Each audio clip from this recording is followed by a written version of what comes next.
Praise the lord. ఈరోజు దేవుని వాగ్దానము సమూయేలు 2వ గ్రంథము 7వ అధ్యాయం 18వ వచనం. దావీదు రాజు లోపల ప్రవేశించి యెహోవా సన్నిధిని కూర్చుండి ఎలాగున మనవి చేసెను, నా ప్రభువా యెహోవా, ఇంతగా నీవు నన్ను హెచ్చించుటకు నేనెంతటి వాడను, నా కుటుంబము ఏ పాటిది. దావీదు గారు మహారాజు అయ్యారు. ఇశ్రాయేలీలందరికీ కూడా ఆయన గొప్ప రాజుగా నియమించబడ్డారు. ఎన్నో గొప్ప యుద్ధాలు చేశారు. అయినప్పటికీ కూడా ఆయన ఎంతగానో తగ్గించుకొని ఉన్నారు.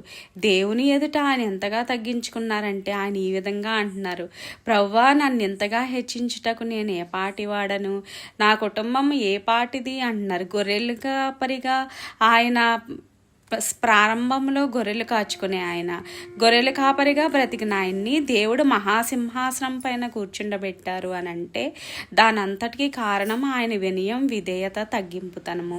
మనము కూడా దీనత్వము కలిగి జీవించాలి, దీనుల వలె జీవించాలి, దేవునికి ఇష్టానుసారంగా జీవించాలి.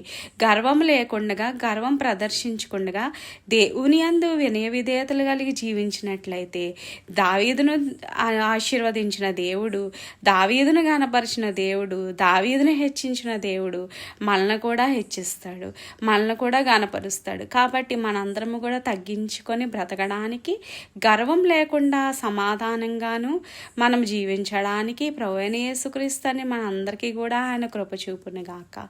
ఆమేన్. హల్లెలూయా.